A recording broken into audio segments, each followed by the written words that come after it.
All right, my chimes are chiming, so that means it's 7 o'clock.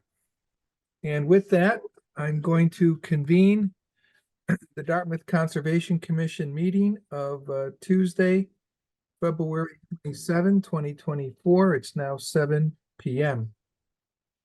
We're conducting this meeting remotely, and we're doing so as a result of Governor Healy signing on March 29, 2023, a further extension for hybrid remote meetings. That was an option given to municipalities, and we've exercised it. The option will expire on March 31, 2025. Our meetings are accessible to the public. It was duly noted on the website, so it was posted on the website in accordance with Massachusetts law, and the meeting ID and passcode were available for interested parties to attend this evening. Excuse me. There is a raise your hand feature at the bottom bar, and if all else fails, you can make some kind of waving motion, and we'll try to recognize you and have you unmuted. We do have a quorum tonight. We have Commissioners Burke, Ross, Fidget, Watson, and myself. So we do have a solid complement. You will need 4 votes, 4 positive votes to have your request approved, so 4 out of 5. First thing I'm going to do is start the administrative portion of the meeting, and the first item of business is to approve the minutes of January 30, 2024. Have a motion to that. Moved. Second. We have a seconded motion on the floor. Roll call vote. Joe, Yes. Nat. You're muted, Nat. So I'll skip Nat for the moment. Kyle, Yes. Jim, Yes. and I'm a yes. And Nat, I see you've unmuted yourself. Yes, starting a little late, Mike. No problem. So we just had the roll call vote for the approval of the minutes of January 30, 2024, and you're a yes as well, Nat? Yes, I'm a yes. Okay, that motion passes unanimously. The second item of business is the approval of the field trip reports, February 13, 2024. Do I have a motion to that effect? So moved. Second. We have a seconded motion. We'll do a roll call vote. Joe, Yes. Nat, Yes. Jim, Yes. Kyle, Yes. and I'm a yes. That motion passes unanimously. The next item of business is to receive the minutes of February 13, 2024. I have a motion to that effect. So moved. Second. We have a second on the motion. Roll call vote. Joe, Yes. Nat, Yes. Jim, Yes. Kyle, Yes. and I'm a yes. That motion passes unanimously. We're now moving to our field trip reports. We have the first field trip report, a request for a certificate of compliance on DEP file 15-2359, RCC 24-6, from David Silvera to construct a single-family dwelling with associated grading and utilities within the 100-foot buffer zone to border the vegetated wetland. It's on land described as map 169, lot 196, otherwise known as 68 Middlesex Avenue. Mark, what is staff's recommendation on this request? Before I get into the recommendation, the first 2 certificates of compliance are interrelated. If you'll recall, back when we issued a partial certificate of compliance for a road, a filling of wetlands for road access and a successful restoration. It was partial because the work that had been done was done compliant with the plans. However, there was no justification for the fill since they had not built the houses that were also part of that or that original order, those original orders of conditions 2359 and 2358. We required them to file new notices, which they did under 27, the numbers escape me, but they're 27. We did them recently, in which we issued orders of conditions on the 2 filings to construct single-family homes on the lots. Again, consistent with what the previous decision was. One of the conditions was that before they start work, they file for certificates of compliance to close out the old filings once and for all. So this is really an administrative deal here. So for 15/23/59, staff is recommending a complete COC to close out case 15/23/59. I should also tell the commissioners that this is registered land. This will require wet signatures. Those signatures will be available at tomorrow morning at 9 a.m. Okay, so we've just heard from staff that there's recommendation on both this matter, which is DEP file 15/2359, and what we're going to hear next, which is 15/2358, that a complete certificate of compliance be issued. I'll entertain a motion for the issuance of a complete certificate of compliance on DEP file 15/2359. So moved. Second. Second? We have a second. Roll call vote. Joe, Yes. Nat, Yes. Jim, yes, Kyle, Yes. and I'm a yes. That motion passes unanimously.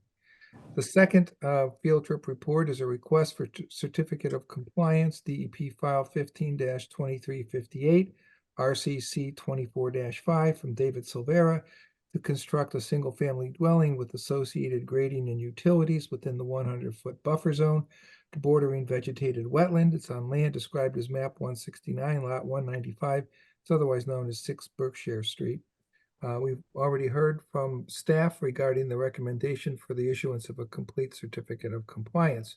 Can I make one point, Mr. Chairman? Yes, you may. While the previous was registered land requiring wet signatures, this particular one is recorded land. We can use electronic signatures on this one. So there are no wet signatures required for 2358. Very good. Thank you. So any commissioners have questions of staff? Seeing none, I'll do a roll call vote. Joe, Yes. Nat. Nat, you're muted. Forgive me. Yes. Okay. Jim, yes, Kyle, Yes. and I'm a yes. That motion passes unanimously. Our third field trip report is a continued request for a certificate of compliance, DEP file 15/2400, RCC 22-7. It's from Prime Engineering for the Western Detention Basins at Dartmouth Business Park, Roman numeral 2, off Commerce Drive. It's the western end of the cul-de-sac. Staff's recommendation on this request. Yeah, a real quick summary. This has been a protracted request over many, many months. And much of it had to do with DPW not being satisfied with the plan preparation and presentation. As of last week, we got DPW to sign off. So the conservation issues were long since addressed, but it was consistency with plans and as-built plans. And specifically, there are some future filings that were based on this filing being closed out. We have satisfied everything, or the applicant has satisfied everything. Therefore, staff is recommending a complete COC on file number 15/2400. Thank you. Any commissioners have any questions? No. Seeing none, I'll entertain a motion to issue a complete certificate of compliance on DEP file 15/2400. So moved. Second. A seconded motion. Roll call vote. Joe, Yes. Nat, Yes. Jim, yes, Kyle, Yes. and I'm a yes. That motion passes unanimously. We're moving now to our public hearings, and these will be open so the public can participate. We do have a request to take out of order the sixth public hearing and move that to first. The engineer, Sean Leach, who is presenting for Mr. Howe, has a conflict. He has to be in a different community. So in order to provide professional courtesy and accommodation, I entertain a motion to take out of order public hearing number 6 and move it to number 1. So moved. Second. We have a seconded motion. Roll call vote. Joe, Yes. Nat, Yes. Jim, yes, Kyle, Yes. and I'm a yes. That motion passes unanimously. So before us now is a public hearing on a DEP file 15-2723, NOI 24-7. It's from Ed Howe, care of Sean Leach, to replace an existing barn and remove a concrete patio that is within the 100-foot buffer zone to a bordering vegetated wetland that is adjacent to an inland bank, and to install a pump chamber for a septic system with associated grading. It's all within the riverfront area to Destruction Brook and within land subject to flooding. It's on land described as map 28, lot 4-1. It's otherwise known as 115 Slades Corner Road. I'll entertain a motion to waive the reading. So moved. So moved. Second. Need motion, so roll call vote. Joe, Yes. Nat, Yes. Jim, yes, Kyle, Yes. and I'm a yes. That motion passes unanimously. Sean, on behalf of the applicant, the floor is yours. Good evening. Thank you for taking me out of order. I appreciate that. It'll accommodate me greatly tonight. Thank you. So what we have tonight, and I'll share my screen. Oh, maybe I'll share my screen. Try it again. Okay. Seems to be starting, I think. There we go. Got it. Okay, got it. Perfect. Okay, this is a 150 Slades Corner Road. This is an existing house, the existing 4-bedroom house, and existing utilities. There's several existing outbuildings. 2 of these are right here. The wetlands line is located along here, along the boggy wetlands, I would say, essentially because it's a dammed up portion of Destruction Brook. What we're planning on doing is basically taking an existing barn and reconstructing it into a guest house and putting a septic system that meets requirements of the town of Dartmouth Board of Health, with a pump chamber to get the effluent uphill to the septic system. We are in a flood zone as determined by FEMA. We have a FEMA determination. We are building the structure so it is out of the flood zone. We also are doing a couple other activities. There is a large bituminous concrete pad for some reason that wraps around this building here. We would like to remove as part of the work of this. The second thing is we are rebuilding the house, which is in the buffer zone that you see along here. We are siting the actual leaching field and a good part of the septic system, pump chamber, out of the 100-foot buffer, and the reserve area is out of the 100-foot buffer. So we are not anticipating that this has any impact to the wetlands, but essentially it's just rebuilding an existing barn to a residential use and putting a septic system associated. The water line actually runs from the house to the barn now, and the electric line runs up the driveway to this. So there'll be no further excavation after removing this large pad. For we don't know what the reason that was constructed, and this is all going to be replaced with basically vegetation. That's why we're here tonight, Mr. Chair. Thank you, Sean. Mark, I'd like to hear staff's comments on the proposal that's before us. Yeah, I think first and foremost, the commission needs to understand that much of this work within the buffer zone is occurring within an existing developed footprint, a pre-existing developed footprint. So there's no real new construction short of the leaching field, which is outside of the buffer zone, and some minor grading to get that leaching field established. So most of this is in pre-existing developed footprint and in lawn area. Having said that, the proposal is to demo the building, the barn, which would be to the right, and rebuild it, and to raise the first floor elevation from I don't have the existing elevation of it, but to an existing, to a proposed elevation of 59.3 feet NAVD 1988, which is the height required by the building code under FEMA to keep the first floor out of the floodplain. There is no real change in displacement of floodplain. The floodplain has been displaced. So the structure will be actually raised out of the base flood elevation of 58.3 to 59.3, which is certainly a structural improvement. The real key to this proposal and what makes it acceptable is the removal of that bituminous concrete area, which right now is impervious, and replacing it with a vegetative cover, which will certainly be much more absorbent, much more buffering than what is out there right now.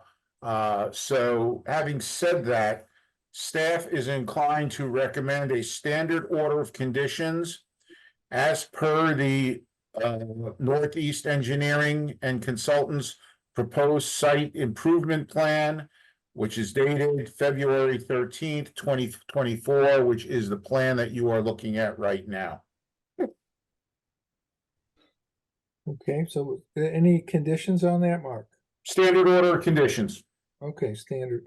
Do any commissioners have any questions of either the applicant or Mr. Garrett? I don't see any. I'm going to open that same question to anyone in the audience. So anyone here this evening who is here on this matter and wants to be heard, please raise your hand and let us know. I don't see anybody. So at this juncture, I'd entertain a motion to close the public hearing. So moved. Second. Second. With a seconded motion, roll call vote. Joe, Yes. Nat, Yes. Jim, yes, Kyle, Yes. and I'm a yes. That motion passes unanimously. Commissioners, we now do our deliberation and voting, and I'd entertain a motion to issue a standard order of conditions on the plan dated February 13, 2024 as submitted. So moved. Second. With a seconded motion, we'll do a roll call vote. Joe, Yes. Nat, Yes. Jim, yes, Kyle, Yes. and I'm a yes. That motion passes unanimously. Thank you. Thank you Good very luck. much, and I Good luck with appreciate the you next taking me meeting. out of order. You're very welcome. Thank you. Our next public hearing is a public hearing that was marked number 1 and on the agenda. And it's a public hearing on DEP file 15-2713, NOI 23-53. It's an after the fact notice of intent from Clay Guerrera for the unauthorized widening of a woods path, clearing and grubbing of the 100-foot buffer zone to a bordering vegetated wetland, the bordering vegetated wetland itself, and the placement of a mobile home and trailer deck within the 100-foot buffer zone to Lake Nokichoke. It's on lands described as map 55 lots 8 and 9, and it's off of Deerfield Road. I'll entertain a motion to waive the reading. So moved. Second. We have a seconded motion on the floor. Roll call vote. Joe, Yes. Nat, Yes. Jim, yes, Kyle, Yes.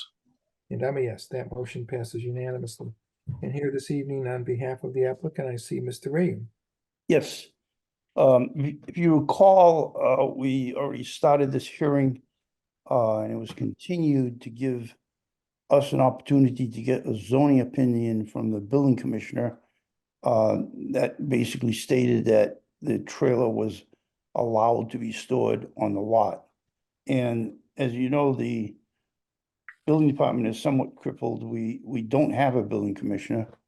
We have a building inspector that works 2 afternoons out of the week.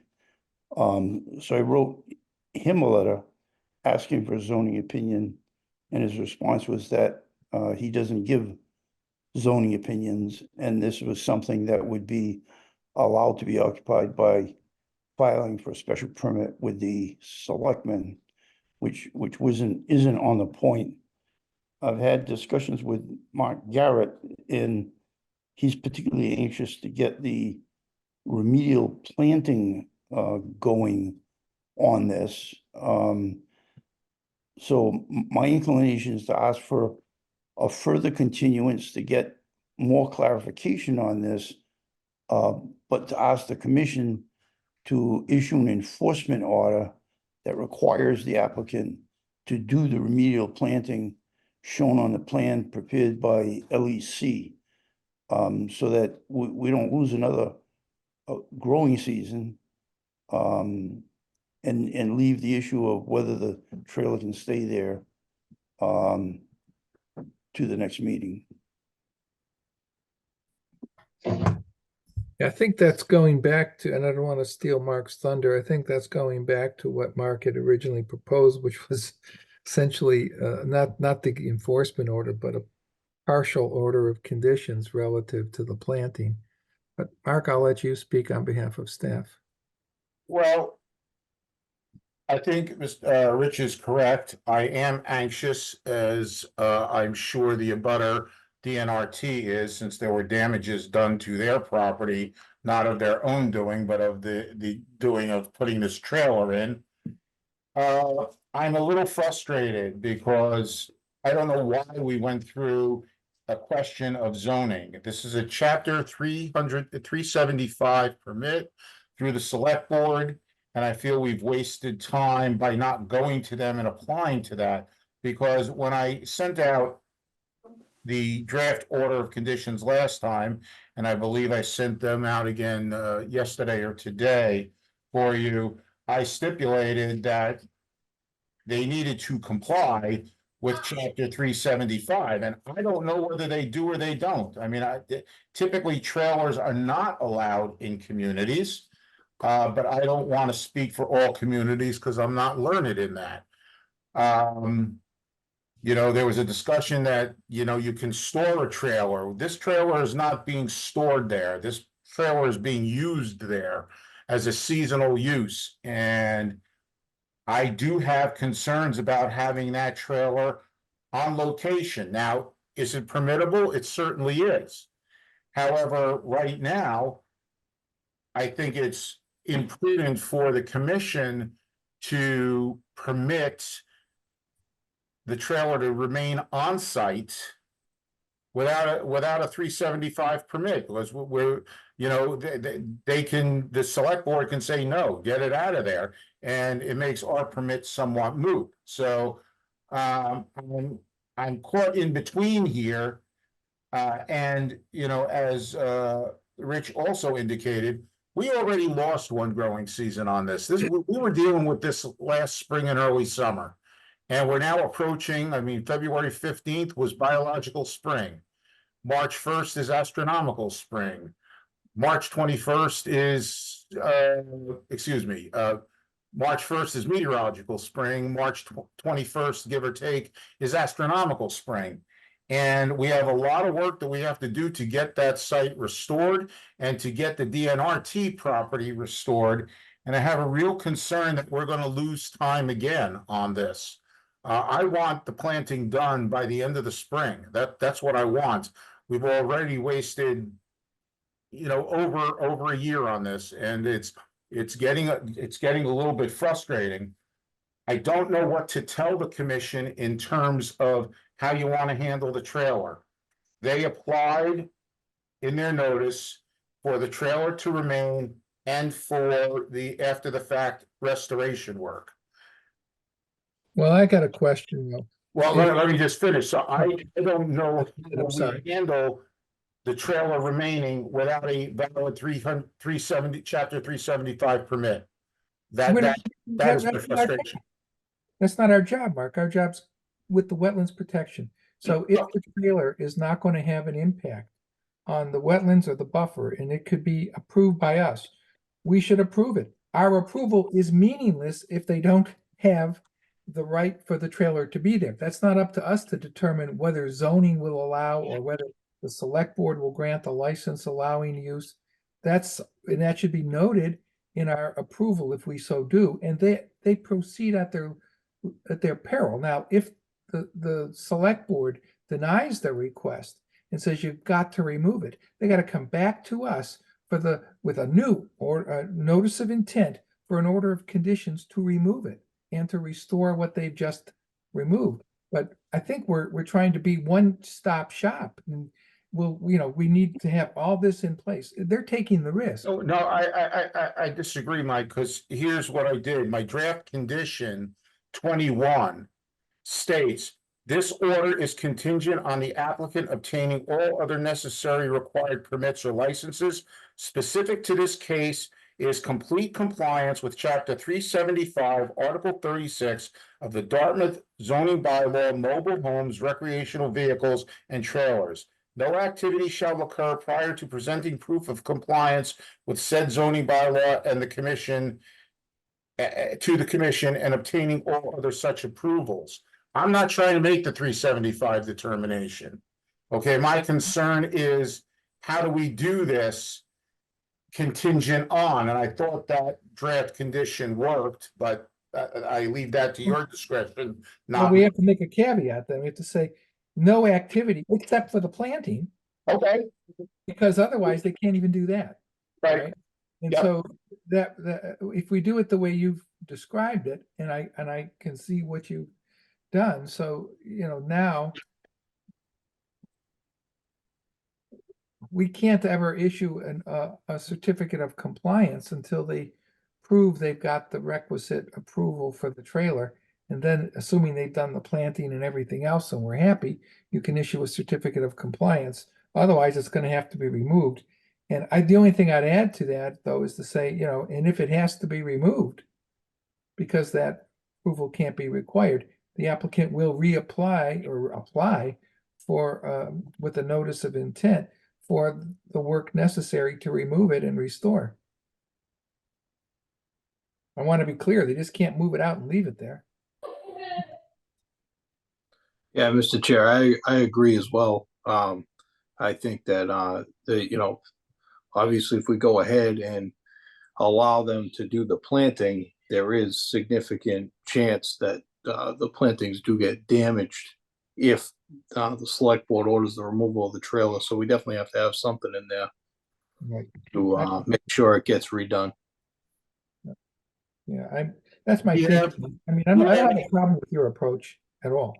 We have a condition which requires that plantings be replaced that fail through the first growing season. I can add something to the effect of the removal of, or the removal of the trailer if necessary. Yeah. But I want to be clear to them that if the trailer gets removed and there's damage caused as a result of the removal, they're going to have to restore that. Okay, and it's not, Yeah. I agree. No, the language that you've suggested is great. That was an omission, except for the restorative of the plantings and the restoration work. Okay. I think we can apply for a notice of intent should the trailer need to be removed, since it's an activity within our jurisdiction. And lastly, damage needs to be restored, based on should the plantings be damaged during a removal. I think that's fine. I can, those are, that's an approach I think makes some sense because we want to get the plantings started right now. And I understand Rich's frustration with, what's happening unfortunately in the building department. And I understand your frustration that maybe it should have been right to the select board to begin with, and you might have already been before them. But look, as far as I'm concerned, let's not lose any ground on the replanting that is necessary to accomplish what really triggered this thing with us. So. I agree. So then our recommendation is to issue a standard order of conditions. With our, as amended, to include, the phrasing of except for restorative plantings and work, as part of condition 21. We will add a condition that should the trailer need to be removed for failure to receive a chapter 375 permit, they will have to file an additional notice of intent. And then I would include our restoration conditions, our standard restoration conditions with the amendment from Kyle, for the first growing season, or the removal or replacement if trailer removal is necessary and damage is caused. And I would also state that I want this work done by June 14th of 2024. Okay. So that's my recommendation, and that's as per the prime plans, the existing conditions and erosion control plans dated October 19th, 2023, and the restoration plan dated November 2nd, 2023. Okay. Any commissioner have any questions? I don't see any. Is there anyone in the audience that wants to be heard on this matter? Yeah, Mr. Chairman. Yes, your name, please. Yep, this is Nick Wildman. I'm the Executive Director of the Dartmouth Natural Resources Trust. Mhm. We're an abutter and I think in fact a co-applicant on this notice of intent. I just have a couple clarifications I'd like to offer and request here. First is myself and DNRT staff have reviewed numerous times the site conditions against the plan that was submitted with this notice of intent. We're in agreement with the approach that's been taken. We do have some concern that some of the impact areas impacted on the left side of the trail heading into the property by Mr. Guerra's actions have not been accounted for in the plan. In general, these are really small areas that require nothing more than just some raking out, most likely clearing of debris and reseeding. And so, but those are not noted on the plan. So, you know, obviously as an abutter, as a co-applicant on this, we will be inspecting the work as it takes place. And we expect to ask for some additional raking and clearing and reseeding before we're satisfied and would move forward with any kind of certificate of compliance or anything like that. The second matter is just to clarify, you know, projects like of this type require monitoring, they require maintenance, they require watering, notwithstanding the time of year they get installed, to Mark's point. And so we just want to clarify that those are the responsibility of the applicant, and more specifically will be carried out by the contractor. I believe the way that the plans read, it's the actual contractor who's on the hook for the warranty for planting success. Is that correct? I see Rich nodding. I'm kind of asking Mr. Ram. Property Yes. owner is responsible. They contract the contractor to do the work. And Right. to your question about monitoring, that's one of our standard conditions, Nick. It has to be monitored until 75% growth takes place, whether that happens after the first growing season or over the life of the order of conditions. So that's already in place. That's part of what we require. All right, thank you very much. You know, like I said, in general, DNRT is satisfied with this approach to make right the damage done on our property and to the wetland resource areas that we share with Mr. Guerra. So thank you for your time. Oh, you're welcome. Thank you, Nick. Thank Anyone you. else in the audience that wants to be heard? I don't see any. So at this point, I would entertain a motion to close the public hearing on this matter. So moved. A second on it? Second. It was seconded motion. Roll call vote. Joe? You're muted, Joe. Yes. Thank you. Nat? Yes. Jim? Yes. Kyle? Yes. And I'm a yes. That motion passes unanimously.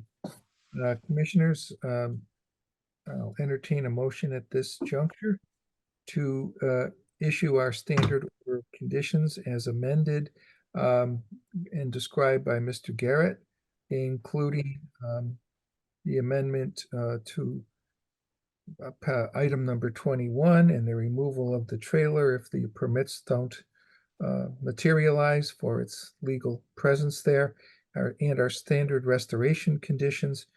all of the restoration work must be commenced, and I guess planted by June 14, 2024. So, the plan submitted was dated October 19, 2023 for, site and erosion, and November 2nd, 2023 for the restoration plan. So moved. Second, Second, roll call vote. Joe, Yes. Matt, Yes. Jim, Yes. Kyle. yes. I'm a yes, that motion does pass unanimously. So that takes care of number 1. We go to number 2. Public hearing on DEP file 15-2719 NOI 24-3 from Horgan Vera, excuse me, to construct I think it's Vera Horgan, but anyway, that's what I thought. Yeah, it is. There's a typo. To construct a 16-foot by 32-foot in-ground pool and patio within the 100-foot buffer zone for bordering vegetated wetland. It's on land described as map 117, lot 92-1. It's otherwise known as 29 Prospect Street. I'll entertain a motion to waive the reading. So moved. Second, We have a seconded motion. Roll call vote. Joe, Yes. Nat, Yes. Jim, Yes. Kyle. yes. And I'm a yes, that motion passes unanimously. And we have on behalf of the applicant, Mr. McGovern, is that correct? Yes, and we had submitted through Mark a request to continue this matter until, I believe he gave us March 26th, which should give them plenty of time in order to try to come up with certainly a better and more compliant design. We emailed him just at the beginning of actually the end of last week. So we're just requesting a continuance through March 26th so that they can come up with a better design that the commission will look more favorably on. I think that's a reasonable request, but Mark, do you have any issues? with it? Mr. Chairman, I forwarded that email request to the commission last week upon receiving it, and I support it completely. Okay. Does any commissioner have any questions? I don't see any. Anyone in the audience that wants to be heard on this matter, you can speak tonight, or if we vote to continue, you're allowed to continue. We're going to continue the public hearing, excuse me, and you'll be allowed to speak then. All right, I don't see any. So commissioners, we have before us on item number 2 for DEP file 15-2719, a request, an applicant's request to continue the public hearing until March 26, 2024 at 7 p.m. I have a motion to that effect, please. So moved. Second. Second, With a seconded motion, we have a roll call vote. Joe, Yes. Nat, Yes. Jim, Yes. Kyle, yes. and I'm a yes. That motion passes unanimously. Thank you, Mr. Governor. Appreciate it. Thank you. Our Thank you. third public hearing, or number 3, it's actually the 4th because we took one out of order, is a public hearing file 15-2720 NOI 24-6. It's on the notice of intent from Edward Borges, care of Russell Waldron of Applied Ecological Services to construct a gravel driveway that crosses a bordering vegetated wetland and an inland bank. Single-family home within the 100-foot buffer zone to a bordering vegetated wetland. It's on land described as map 65, lot 48. It's on Bergeron Lane. And I'll entertain a motion to waive the reading for this. So moved. Second. A seconded vote, or seconded motion, excuse me, roll call vote. Joe, Yes. Yes. Jim, Yes. Kyle, Yes. and I'm a yes. That motion passes unanimously. And we have someone here this evening on behalf of the applicant. Yes, Russ Waldron, Applied Ecological Sciences. Good evening, Russ. Good evening. So, I will try to share my screen. I've had zero luck at this. For some reason, my computer does not allow me to do it, but I'll take another crack at it here. Desktop. iPhone. Desktop. There. Nothing happening yet.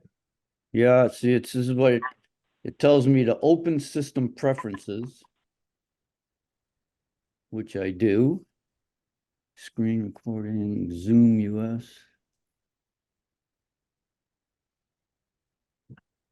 I'm gonna try this one more time.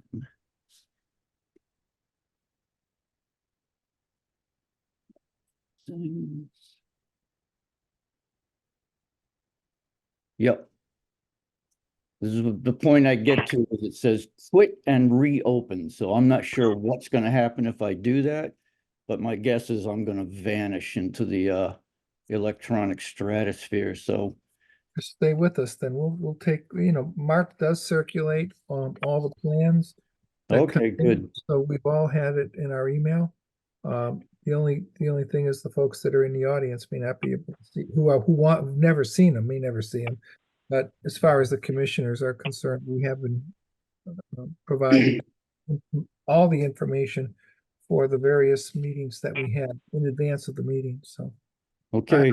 So I'm looking down at the plan I have printed out, so I'm actually gonna be. Oh, excellent. Good. So, okay. So what this is going to be kind of a quick overview of the project.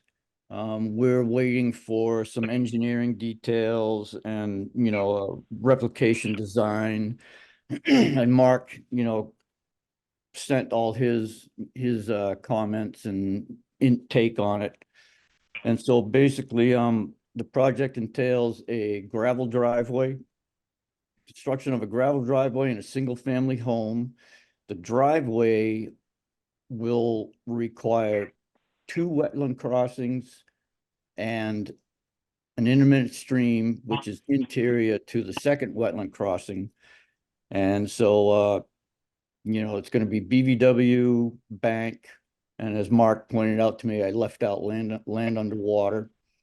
I'm going to go through the disturbance numbers really quick.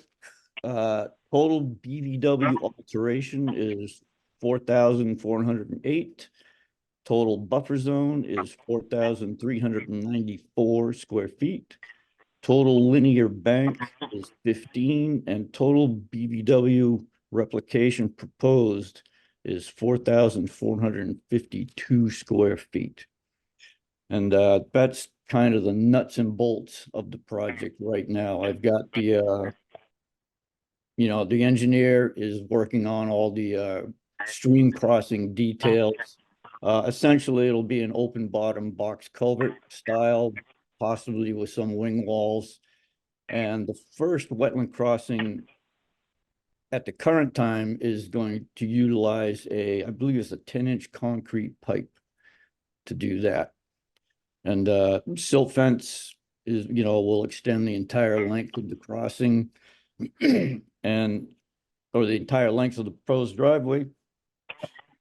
And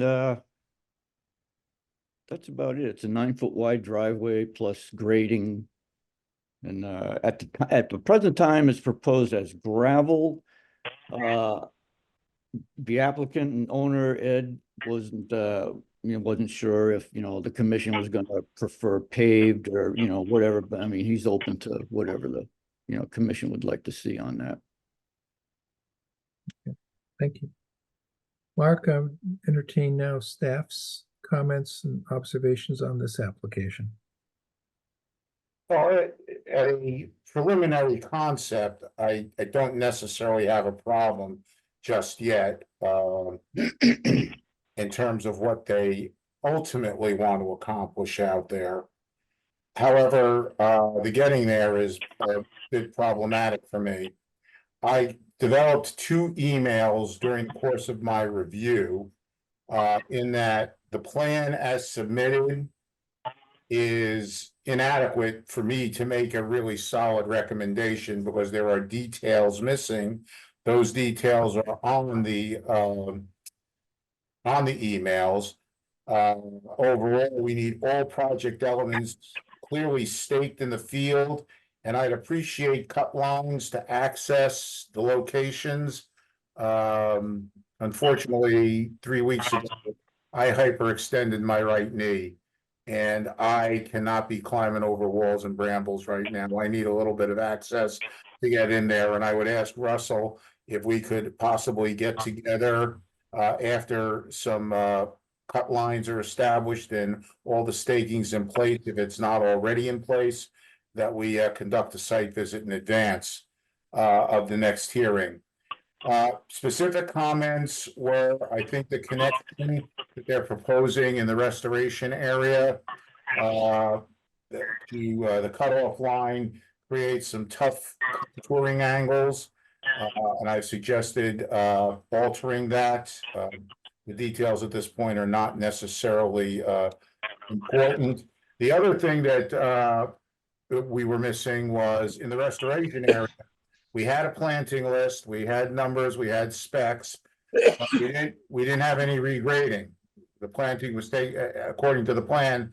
And I know this is not the case, but the plan showed that the planting was taking care of taking place in the existing topography. That isn't going to work. We have a potential 2.5 feet differential between the wetland elevation and the upgrading elevation of the proposed area. That needs to be revisited, and some earthwork gradings, even though it's micro topography, still needs to be shown on the plan. In addition, and Russell alluded to it, excuse me, I'm all thumbs here. The plan that was submitted is really a survey plan and not truly an engineered plan. It does not quantify each impact area or surface area of each impact area. This is to be a plan of record for permitting purposes and will most likely be used by the contractors in some form to establish the use should it be permitted.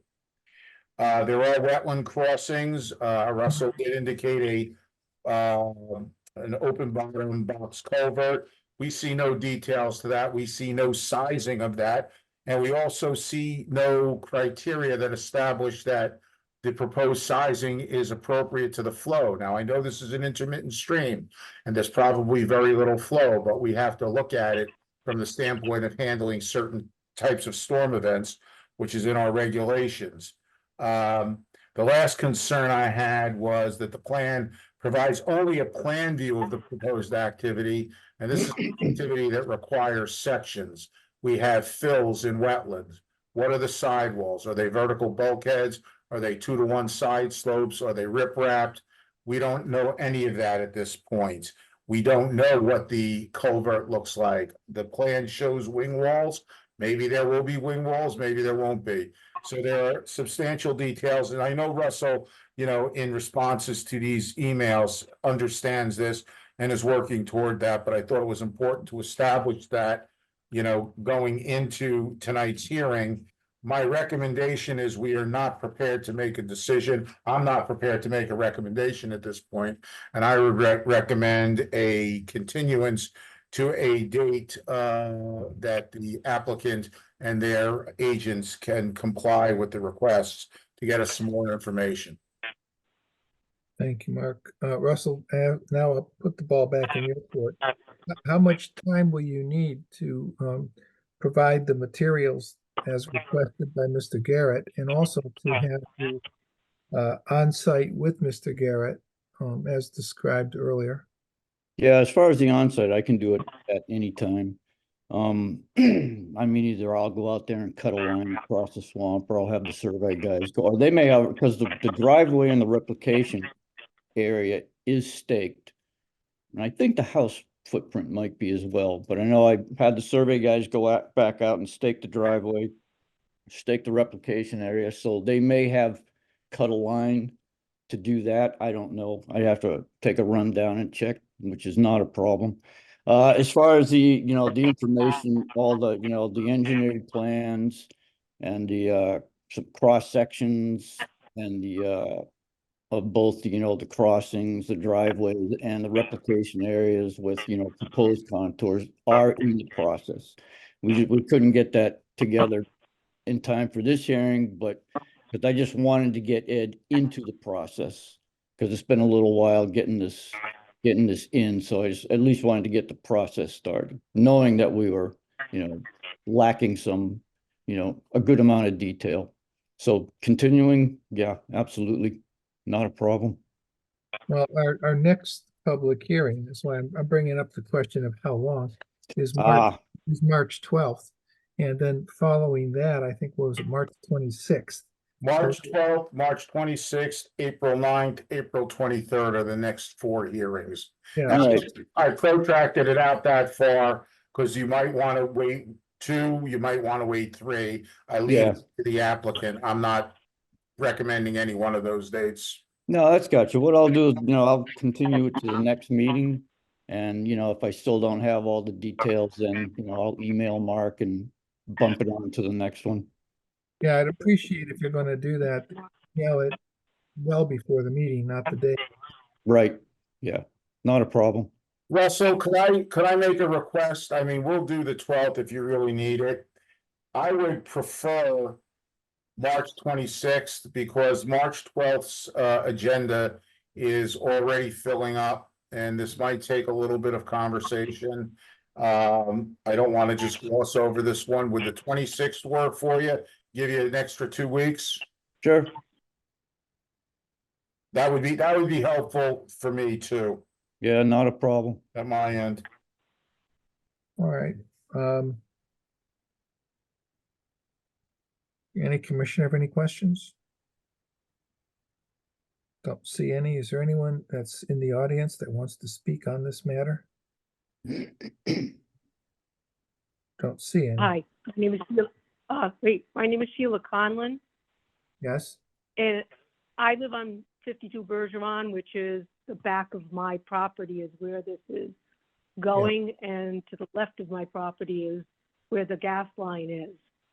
And I'm attending because I was told when I bought the house that that was all wetlands back there, so I'm a little concerned. And I've walked this property a million times since I moved in several years ago. My first question is, I mean, the gas line is there, and I thought I had an easement on the left-hand side of my property, facing my property for the gas line. But now this has come up that there's room for them to put in a driveway to property back there.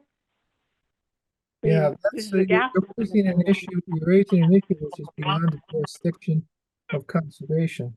Okay, so that Okay. would be an issue relative to the record title. So whoever did the title examination for you when you bought it should be able to explain what easements you bought with the property and where they are. Mhm. Then in terms Okay, all right. of the plan that's been submitted, you certainly have a right to a copy of that plan. It's a public record, and I recommend that you take that to the same people who did your perimeter plan or your plot plan and say, can you show me where the driveway is in relation to the easement? Okay, because Mhm. that's the only way you're really going to know. We look at it solely from the standpoint of whether or not the proposal is within the performance standards for us to approve in the resource area or in the buffer zone to a resource area. So we don't do title Okay. examinations and things of that sort, but Yeah, no, your point's a good point, and I think there's a way for you to get the answers is what I'm saying, but we're just the wrong church to go to, if you will. okay. Well, I'm not used to any of this. I've never had to do any of this. Understood. But I You wanted know, to I point you in moved- the right direction, and Okay. you should have gotten a plan when you bought your home, and that should be part of your package. And you also should have Mhm. gotten a title certification letter.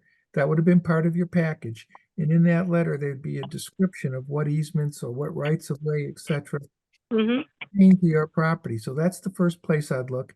And then I would call whoever gave the letter or the engineer. You need more information. Okay. Now, so then I'll go back to the conservation side of it then about the wetlands. Like I walked the whole property today, looking at it and all where the stakes went up. And like the first stake right on Bergeron Lane next to my property is right up against my stone wall. Like, so I'm saying, well, what, they're going to put the driveway right up against my stone wall? So that's, but it's going where it goes back there. And you're talking about the two areas of water. Yeah, there's a distinct stream that goes across and runs year round. The other one is bog. I mean, it's mostly bog back there in that whole area between the two areas. And my concern, I would point out, is I've been here long enough to see periods of a lot of rain. And what happens is the pond that's behind on the Hubert property up the street overflows, and that becomes an entire wide stream for, 50, 60 feet wide that runs water across the gas line and following the stream that goes behind, Melnick Lane and in the woods that way. So just, I'm just concerned about that. And of course, I'm very concerned about taking more land for animals and fox turtles that we have around here and red spotted lizards that we have around here and vernal pools and so on and so forth. But I just wanted to be in on the planning on this to make sure that we're addressing things like that. Okay, did Mass Heritage have to get involved in this, Mark, I don't know if it's, I don't think it's estimated habitat or priority habitat. No, it's not. Okay, so. Okay, but they have Just wanted, conservation area on the other side of my property that is because of the turtles. well, there's a mapping that's put out by the Commonwealth of Massachusetts, and that's what I think they're going by. And the area that we're talking about is not within the mapped area. So not suggesting that the other area isn't, it may very well be. It doesn't necessarily sweep across all the land, but there is, and there also is a delineation of a wetlands line, and that delineation is done not by willy-nilly or just looking to see where water is. It's also done looking at vegetation and hydrology of the soils, etc. And that's how you determine where the wetlands line is. Now, all of that has been done. So public records for that, you could find that out at Town Hall or wherever. So it's not a secret, okay? It's public record. That's what we base it on. If there's something that needs to be corrected in the delineation, I don't know, how old was the delineation? Do we know? I did it. I can tell you, hang on, I gotta look it up in the.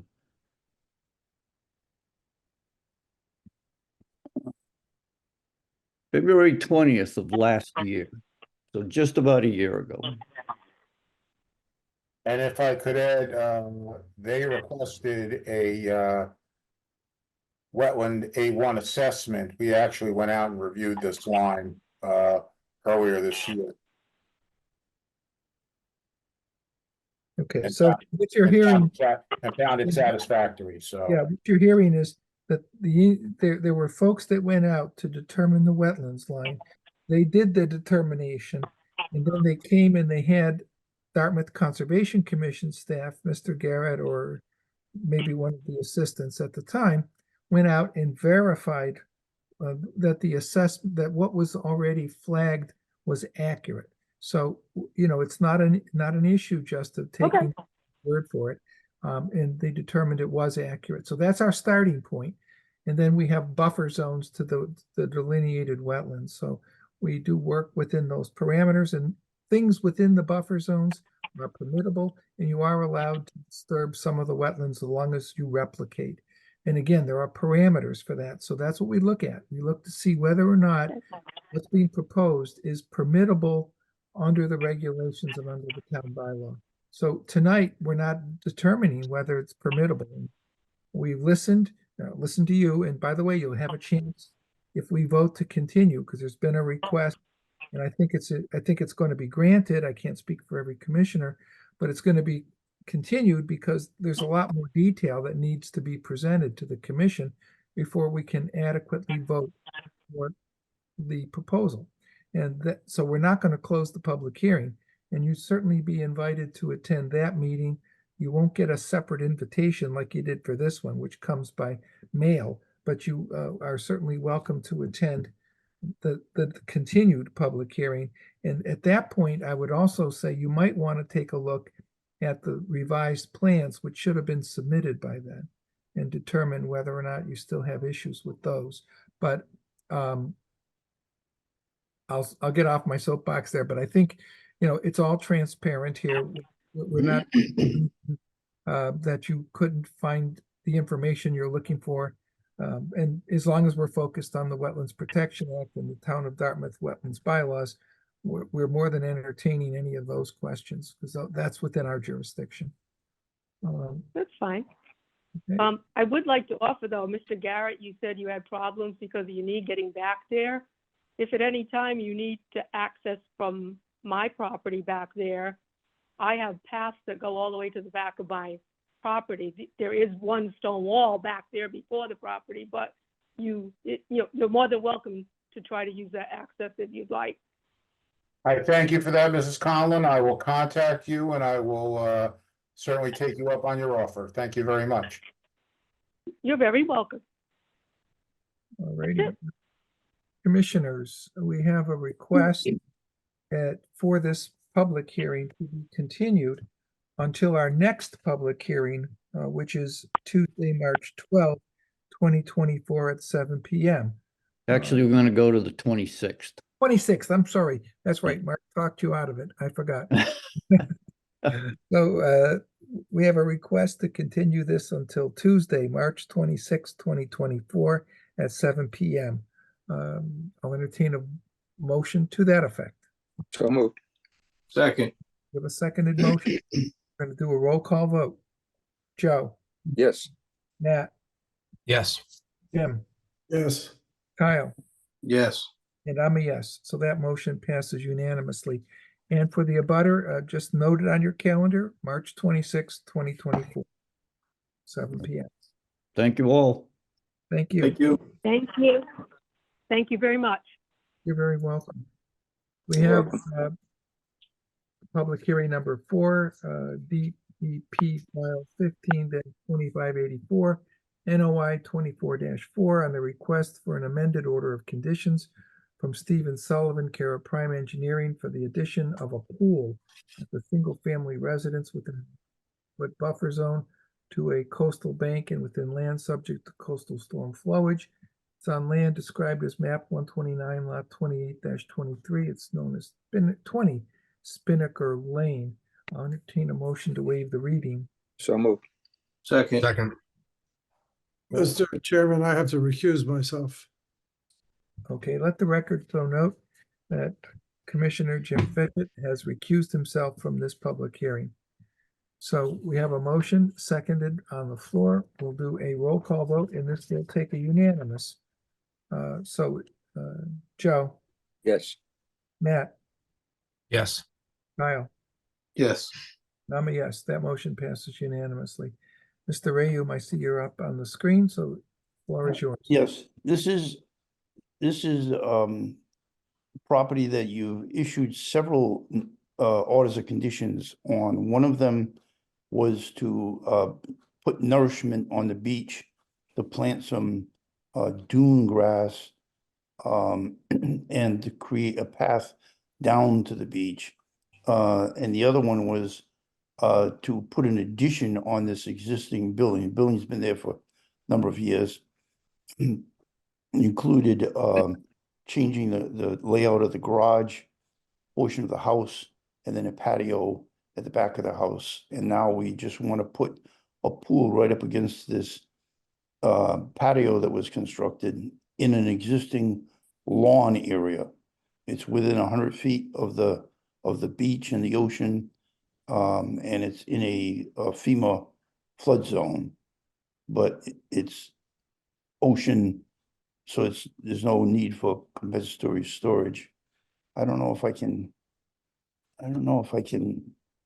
get my screen up. I also have trouble sharing screens.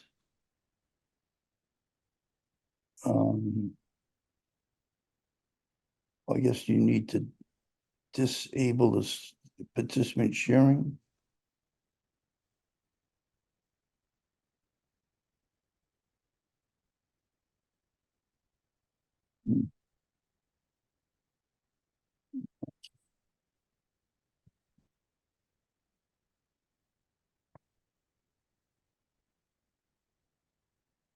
I can't get to that screen.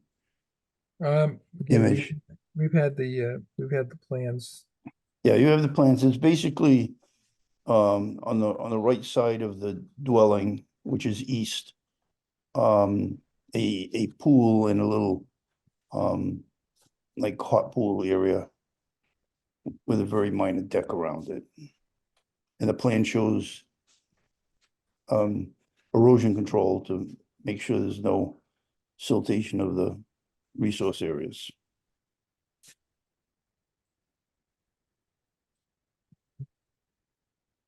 Or anything else you'd like to say on this, Mr. Graham?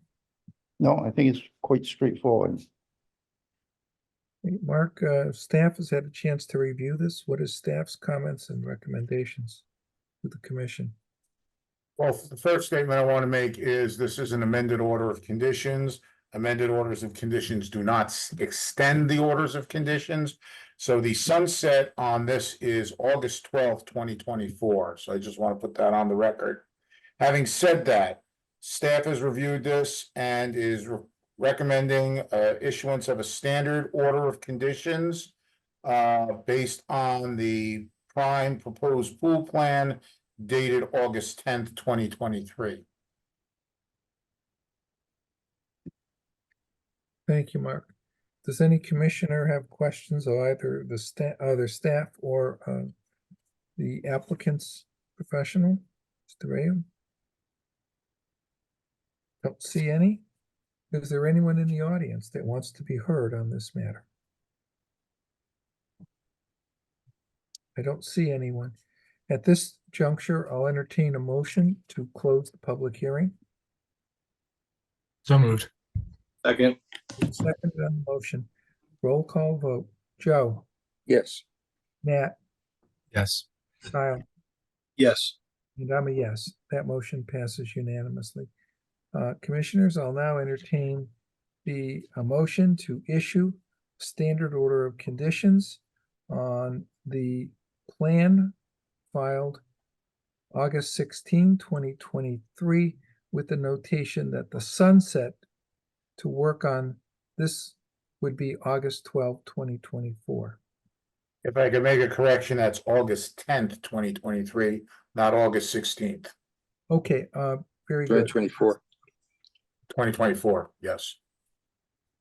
No, the plan is 2023. 2023, yeah, so I stand corrected. A motion would be on the plan submitted August 10, 2023, or dated August 10, 2023, and the sunset for the work, should you so grant the motion, would be August 12, 2024, which is the sunset of the original order of conditions. Good motion to that effect. So moved. Second. With a seconded motion, we'll go through a roll call vote. Joe, Yes. Nat, Yes. Kyle, Yes. and I'm a yes. That motion passes unanimously. Thank you, Rick. Thank you very much.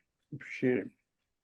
We're going now to our final public hearing, and it's public hearing on DEP file 15-2721, NOI 24-5 from Stephen Hegarty to construct an addition and deck on a single-family dwelling. It's within a 100-foot buffer zone to an inland bank and land underwater. It's on land described as 123, lot 105 and 105-1. It's otherwise known as 98 Willis Street. I'll entertain a motion to waive the reading. So moved. Second. Second. Seconded motion on the floor. Roll call vote. Joe, Yes. Nat, Yes. Jim, Yes, Kyle, Yes. and I'm a yes. That motion passes unanimously.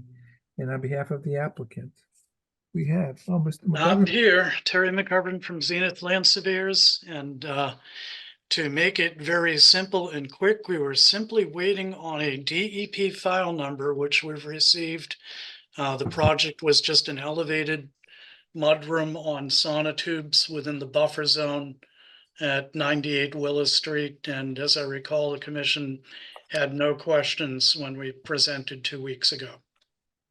I do recall. Thank you. Mark, that's all we were waiting for as far as my recollection and notes show.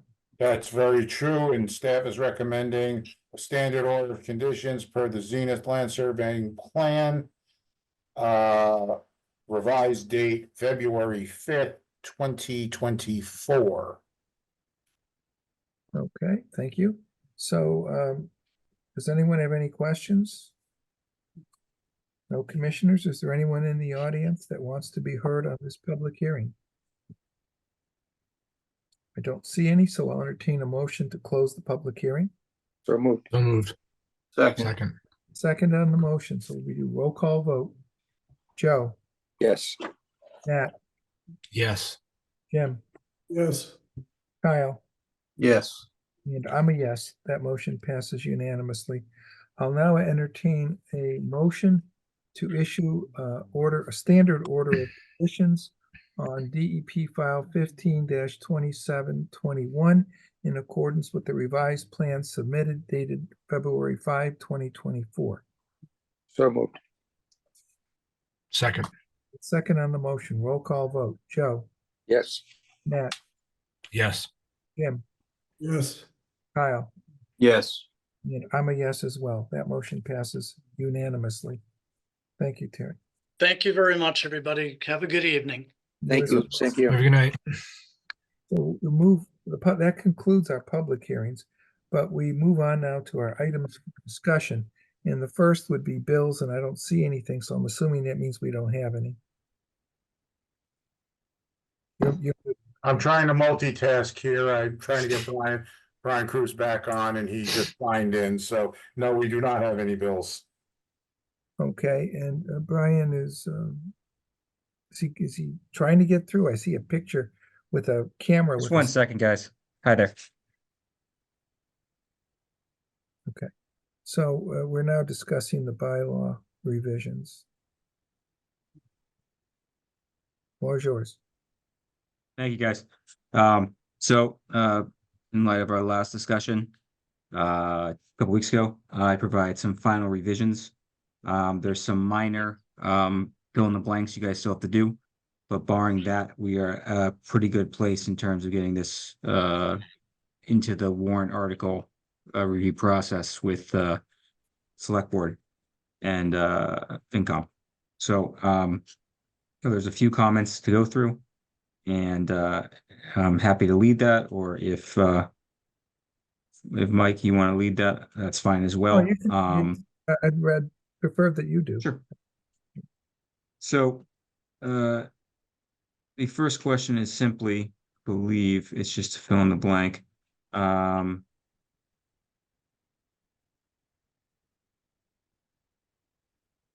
it. You guys need to decide after you've opened the public hearing, how long do you have to before the public hearing is closed, absent an agreed upon extension. We generally, if there's no request for extension, we usually will vote on it that very night. So we close the public hearing and vote if there's no request for extension. Sure. So What I'm saying is, I apologize if that wasn't clear. How long do you want continuances to be a matter of course before there has to be an agreement between both sides to extend it? After the public hearing is open. So if you need, yeah, 60 I days, don't 90 know that days. I don't think we have any as a matter of course continuances.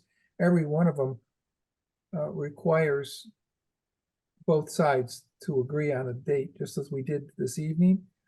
If they won't agree and they want to have it decided, we'll decide it, most likely negatively, but we'll decide it. In effect, then the current policy is that once the public hearing is opened, it will be decided on that day, absent an agreement. That can be written in explicitly. What I wouldn't want is the bylaw to be unclear on that, so that party's going to dispute over whether or not you can close the hearing, or whether or not there's an obligation on your end to let them provide more time to provide information. So if that's the preference, we can write that in that unless the parties agree on an I mean, I'll extension. be honest, Brian, if somebody came to us at the first public hearing and said, we need more time to prepare things that we now know we need to do after discussing with staff or after comments from the public, I've not seen this commission ever say no to that, but it requires our consent. But even the second time usually, but we start to get our patience worn pretty thin after that. And we've had some folks that have continued 6 times, 7 times, and it's an exercise in frustration. And what they are doing there is usually they're dealing with other boards or within the town, and they're trying to wait for them to make a decision before they can do revisions to satisfy us. So they put the cart Sure. before the horse, and then they keep on asking us to wait to the horse. Let me put this a little differently. This is not to this is actually a provision that I think you would want in there for the benefit of the applicant, because you're not worrying about you as a board, as a body. You're worried about 5, 10 years, 15 years from now. And it's a mechanism to ensure that a commission can't take advantage of an applicant by essentially refusing to close the public hearing and take a vote. And try to kill the project through inertia, essentially. Yeah, I guess so, but I'm looking at it now. We have the right to say no at any request, even though we haven't done it as a matter of policy. So what you're saying is that you think it's better from a legal standpoint and more sustainable for us to have to agree to a continuance requested at least once. No, what I'm saying is I think there needs to be a specific deadline by which, by default, you have to close the public hearing and vote. So that a commission in the future couldn't go, well, we don't want to vote no because we don't want an appeal. But if we And string look at this the out next for, public hearing, because we never, if there's no extension, we close and then we vote. And, so make it the next public hearing. I'm okay with that because we've never gone beyond that evening. And there's really no need to. I mean, and again, I'm not thinking about this as let's reflect what you guys do currently. I'm thinking about it as what do you want to do to ensure that 15 years from now, a road commission doesn't try to essentially pocket veto an application without taking a vote. That's what I'm contemplating. Could I ask a question here? Yeah. As you have it phrased, close the public hearing within blank days of opening the same. Yeah. Does the unit have to be days? Can it be number of hearings, like shall close the public hearing after a second continuance or a third continuance? It could be, yeah, it could be phrased however you wanted, yeah. well, I think if I heard him correctly, Mark, he said barring a continuance, we have to close.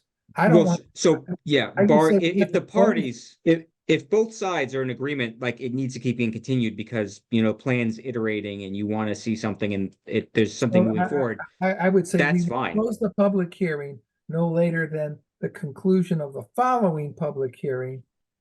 All right, and that gives us 2 weeks, even if there's no continuance. So we could keep that open and say we're going to keep the public hearing open until the next week, which essentially is us having the right to a continuance without their approval.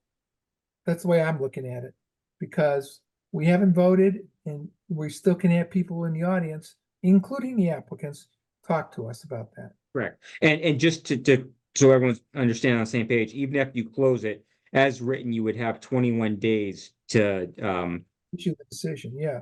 issue a decision. This is not the issuance of the decision, so if I understand, by making the change that you suggest, we're going to have, as a commission, the unilateral right to continue the public hearing for one meeting. Correct. And if you want to, and if you want to be able to do that, that's fine. I just suggest we need to put a deadline in. So if you want that to be one No, but it time, is a deadline. 2 times, yeah. No, this is like you said, how long do we have to close the public hearing once we open it, barring continuance? And I said, Correct. well, make it the next public hearing. So essentially, it means we have the right to make a unilateral continuance because we don't have to close the public hearing till the following public hearing. And Yeah. if we do call it that, we're not talking days, because it maybe we have the following public hearing gets postponed. Yeah, what I think I would say is that the next date at which a quorum is present or something to that effect, so that it's clear that could be 14 days, 21 days, whatever it ends up being. Yeah, well, I So think, I don't have a problem with saying we'll do it at the next public hearing at which there is a quorum of commissioners present. Okay.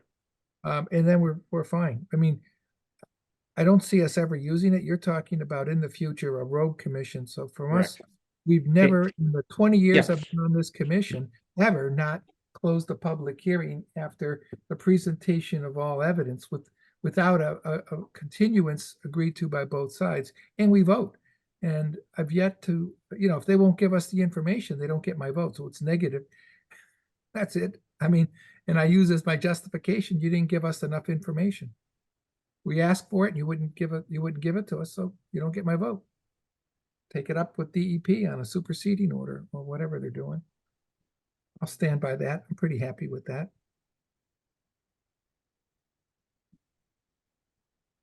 Next, we are going to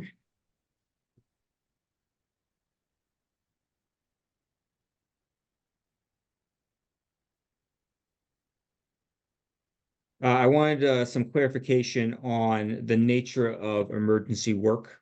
I realized after we had our discussion, I wasn't quite clear on what was being requested in terms of language. Is it the intent that for emergency work that the applicant has to notify Mark within 48 hours prior to beginning the work, or 48 hours after beginning the work? I thought it was after, because they took but Mark, you should speak on that. Yeah, it's after that. That was my assumption, but I want to confirm that. Yeah, I think I want them to have the freedom to protect the public safety without Yeah. having to worry about where I happen to be to give them the permission to do that. We can do that after the fact.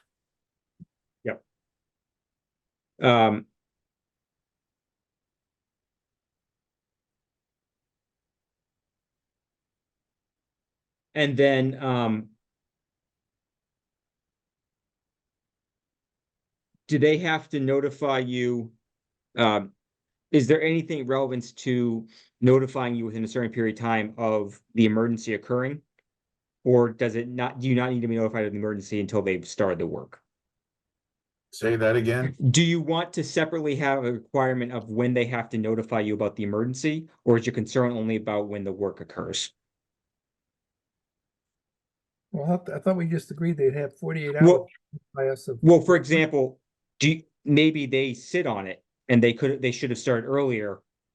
And do you want to be notified within a certain time frame, regardless of when they start the work, if the emergency has happened? So, say the emergency happens and they don't start the work for 14 days, but you would have been like, no, you got to get out there now. I think Do you they want have to know within 48 hours of the emergency occurring. If they haven't done the work in 14 days, I'd hardly consider it an emergency. But So this is my question: is it really within 48 hours of the work occurring, or 48 hours of when the emergency has happened? What is really the relevant time frame? Emergency happens. Okay. I agree. All right.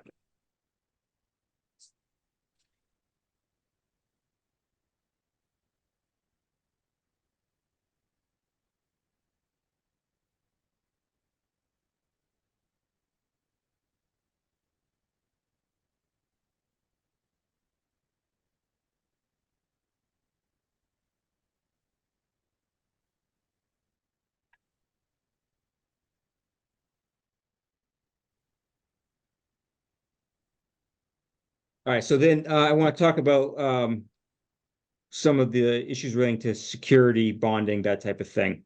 I have a question regarding there had been language inserted regarding releasing a bond in part. The only way that would be possible is if you had multiple certificates of compliance for phases of completion. Is that something you guys ever do, or is it always the case that you issue one certificate of compliance at the conclusion of a project?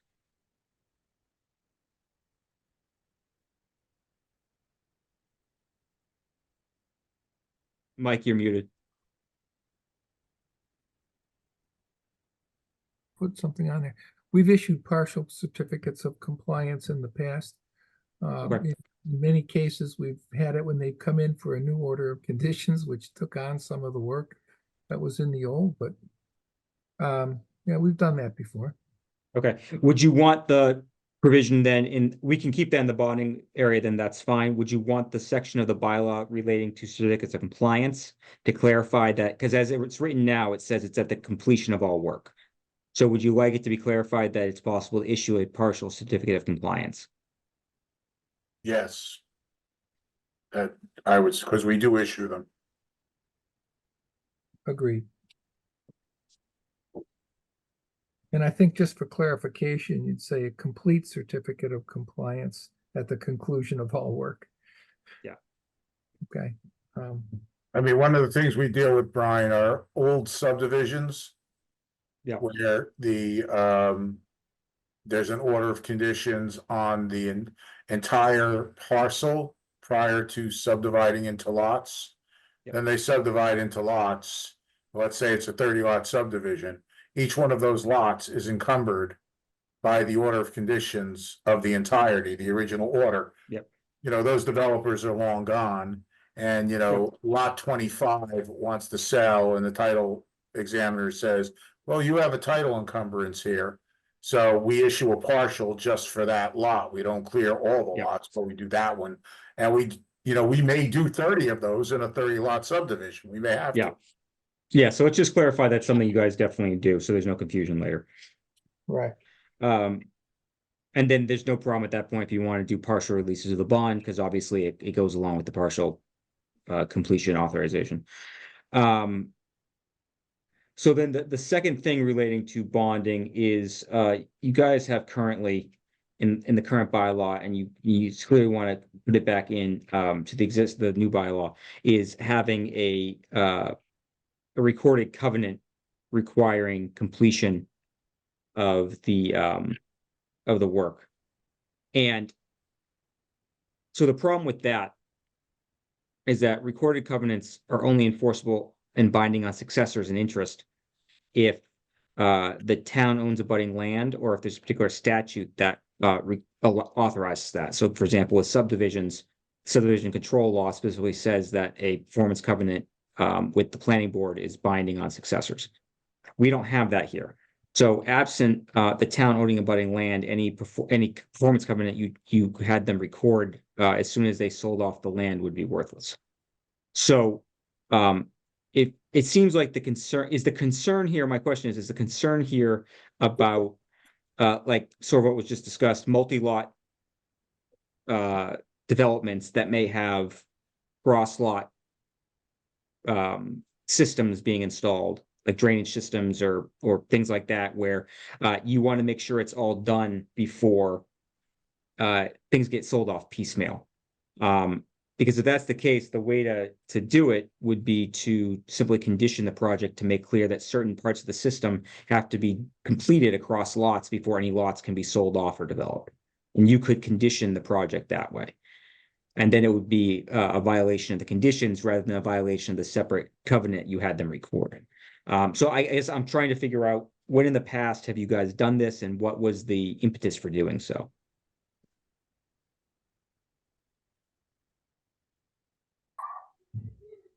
I guess the thing that I'm seeing is when we issue the order of conditions, I guess if we're at all concerned that the work that's required under the order of conditions isn't going to be done, then we're not going to issue a partial certificate of compliance, and we're not going to issue a full certificate of compliance, clearly. So now we have a title encumbrance, and they aren't going to be able to sell or mortgage the property until they do what they said they were going to do. So I'm not that worried about it. Okay. And is this use of this performance covenant stuff you guys have consistently done in the past, or is this sort of something that's just been in the bylaw that I think it's in, I've never remembered us ever putting that in. Okay, then I would definitely say let's remove it because I it's would- not a tool that I want you to use. Yeah, I would say it was probably pirated language from a previous document that somebody thought sounded good. Okay, Yeah, I don't remember us ever using it, I have no knowledge of it ever being done. and I don't think we really need to because of what I just said. So- Right. yeah, and I said, like I said, even if you want to be extra secure, the way to do it is to create a condition that prohibits the subdivision of the lots before selling them off before certain things are done. So there's ways to do it without worrying about it this way. I think we've actually done that before. Mark, I remember we've had conditions where before they can do something, before they can do one thing, they had to do another. And so we've Yeah, done it. so you just before you sell off individual lots, before you get individual building permits for lots, you have to make sure that X or Y across the lots has been completed. That's not hard to do. Well, we did, Uh, we sort of did that tonight. I mean, with, 68 Middlesex and 6 Berkshire. We required certain things be done in terms of an application and the issuance of an order before we signed off on old orders, because the old orders didn't justify the wetland impacts that occurred. So I think we've done that before. Exactly. I remember that, so. Okay, so then the last thing is you guys have to decide what the fine is under the bylaw for any violation. Per statute, any bylaw fine has to be set in the bylaw by town meeting. It cannot be set by you by regulation later. So there's no right or wrong answer here. It can be escalating. It can be 51st offense, 100 second, 200 third, 300 thereafter. It could be starting at 300 per offense. It could be set at 100 and never move. However you want to do this is fine. It could be I would recommend each day be a separate violation. That's pretty standard in our bylaws.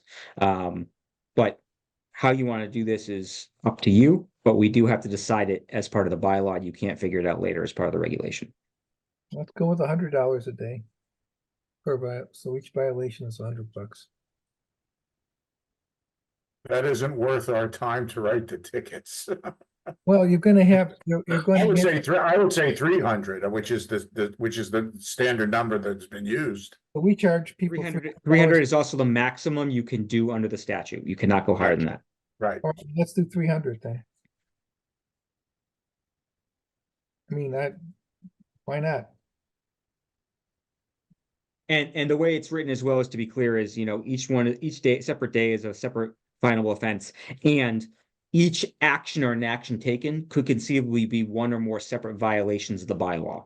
So, them failing to do something could result in them getting 5 tickets a day potentially, depending on how many different violations it constitutes. I don't have a problem with that. So if they're violating 4 conditions of a decision, then that's 4 tickets a day. And Brian, they have to be Well- issued the day of the violation, right? You can't just It like does keep not. track of them Nope, and then it does not. And in fact, what we will often do for efficiency's sake, this often happens in zoning violations because we're often end up with a lot of fines if someone's in zoning violation. We're issuing tickets on a daily basis. The zoning enforcement officer will simply write 7 tickets and send them off at the end of each week. Does it have to be weekly? Like, I'm just like, is there parameters on like how like, I don't know, like, could you make it Yeah. known to an applicant that they're in violation and will continue to be in violation and accruing fines until it's addressed?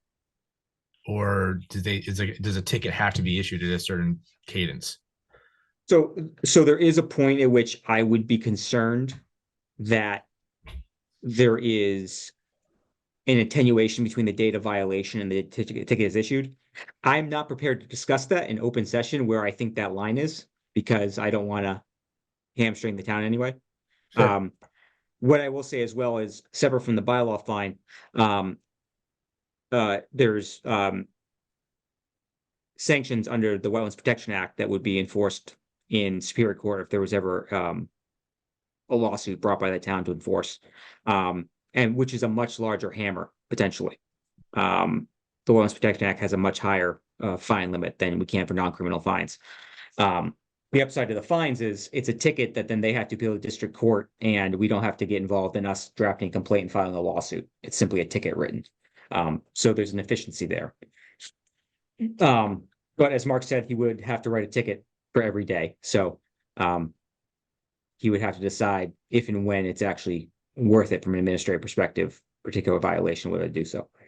Right. That's what I'm asking. I just want to I want the fines to be something that can actually be enforceable. Right. So yeah, for as an example, there was a pretty bad zoning violation a few years back involving someone engaging in basically a contractor's yard where they weren't supposed to, and stockpiling lots of materials.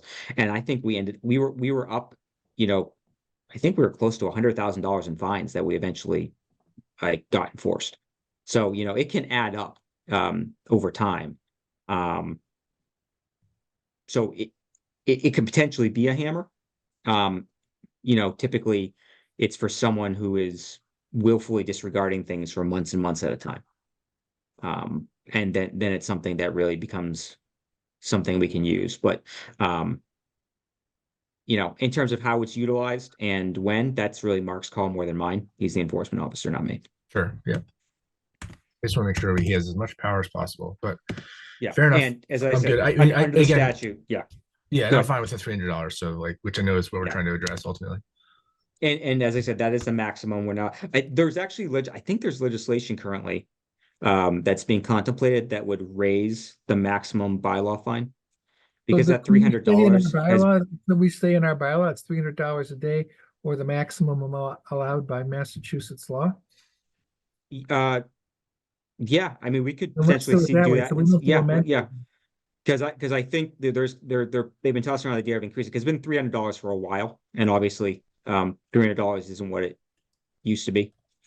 So yeah, we could add that The lawyer's time. in. I would say that we would do that, put that little escalator in that says, or the maximum allowed by Massachusetts law. Yeah. Yeah, and I'm sure the AG will approve that, because we've had some, not language exactly like that, but in other bylaws, we've said something to the effect of, this bylaw incorporates XYZ from a statute, as that statute may be amended from time to time. And the AG has approved that, where we basically account for the fact the statute may have changed in the future in relation to our bylaw. So I think that is all of the fill in the blanks that I had for you guys. There were other comments in this draft that sort of addressed either how I revised things that I thought made sense in terms of our discussion, or what I thought had to change or I couldn't change, or just, my comments about, just be aware of this or that because it may come up in terms of how you wanted things drafted, and just be aware of it. I don't need to discuss any of those comments unless you wanted to. They were for you guys, and if you want to discuss them, I'm fine to. But for the most part, they were FYIs to you in case you had any concerns. But they were comments with respect to what I have revised already, not what I need guidance on in terms of revising. Yeah, no, I had no comments.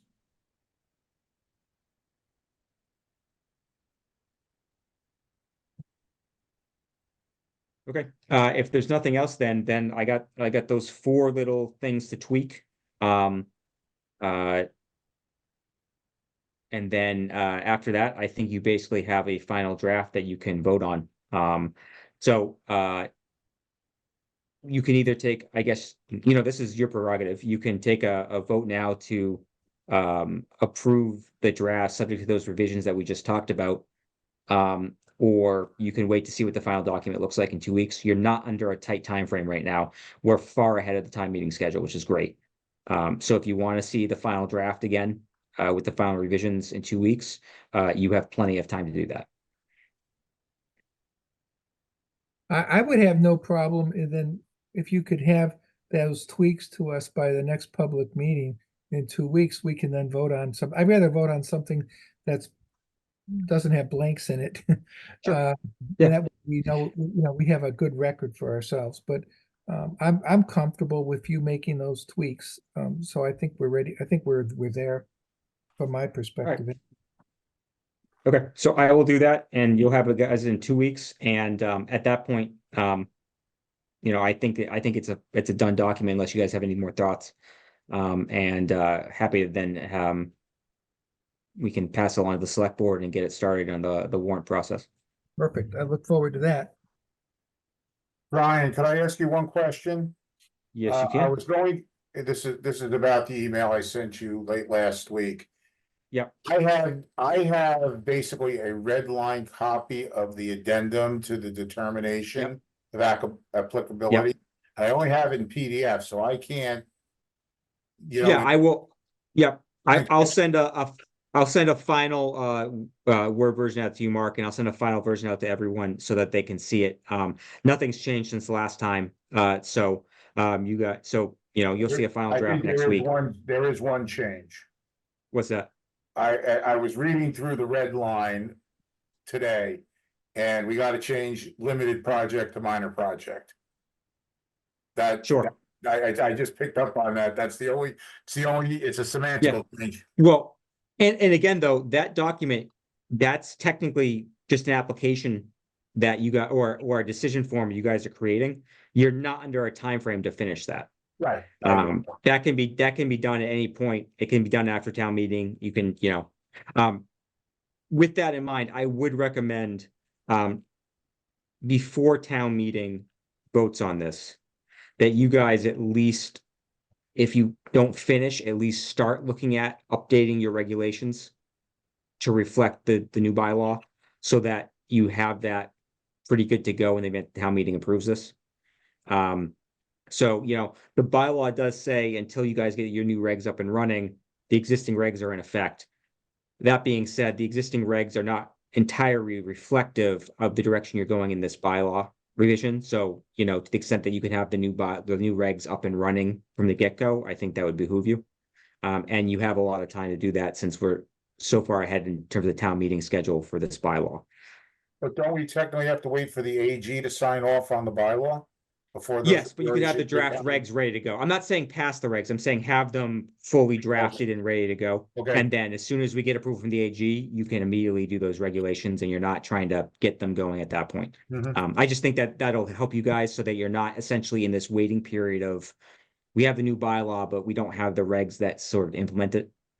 Again, there's no obligation to do that. That's just my recommendation. And that would go along with updating the forms and updating the applications and all of that as well. All righty. Well, thank you for that.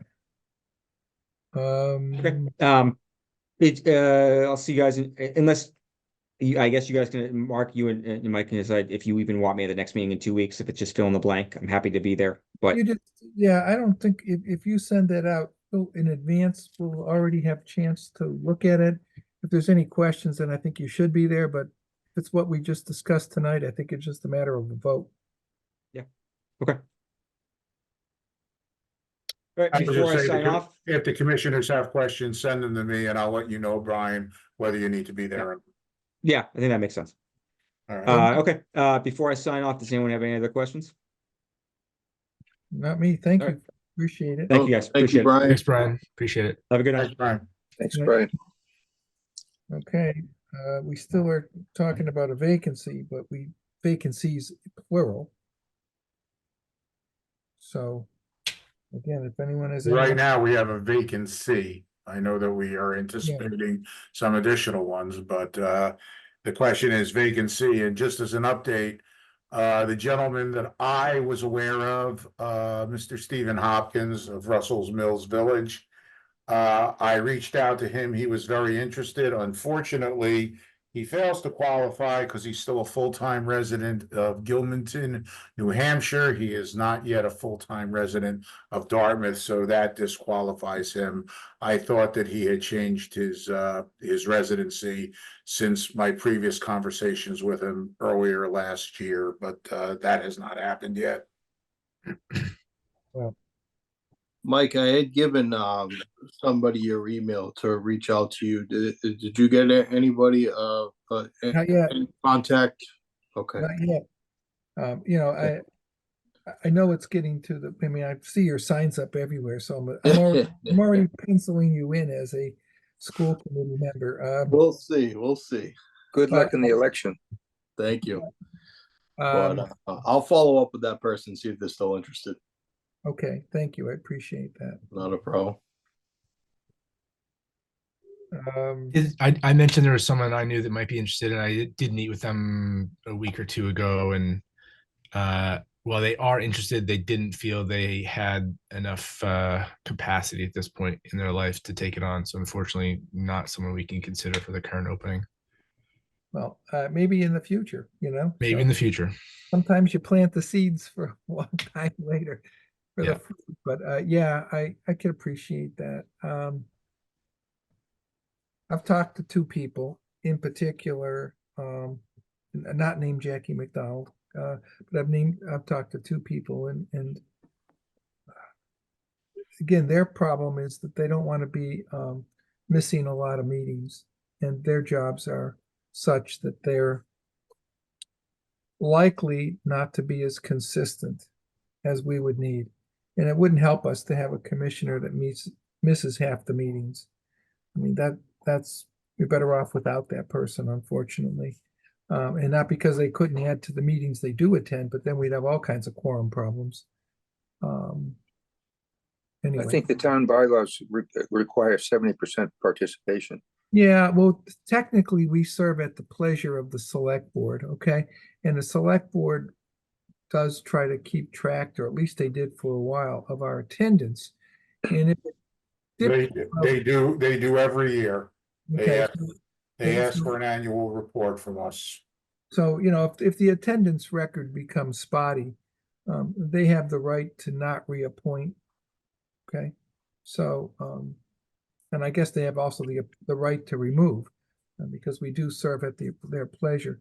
Although I think if there was an issue that was legitimate, they'd probably understand. I've never had that happen, but I could imagine if somebody was recuperating from an injury or an illness, they get it. You know, I don't think they're a heartless bunch. I think they do understand that. But if there's a problem where someone just isn't going to the meetings, then they need to fill that role with somebody who will go.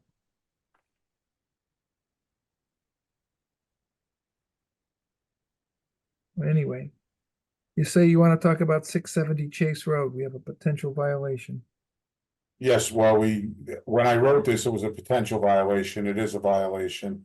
670 Chase Road, west side of Chase Road, just south of Madeira's gravel pit. A large farm parcel that has been used for a while. They requested us to do a A1, Jenna went out. The flags were accurate. However, there was a lot of activity right up to the flags. So I contacted their consultant, Mr. Capone, from Westport, and have been in discussions with him. We will be seeing an after the fact notice of intent. Apparently, they wanted to do perk tests, which are exempted activities. However, they cut a lot of trees down and moved a lot of garbage in the buffer zone to make room to do the perk tests. And I said, well, Chris, that activity is not exempted. I mean, you know, the land was drastically changed. There's a huge pile of logs out there. There's wood chips, there's brush cut. So they need to file an after the fact notice of intent. And we are, as of today, I requested a status report, and I was told we would be seeing something within the week. So if you're going by that site, we are aware, we are on top of it.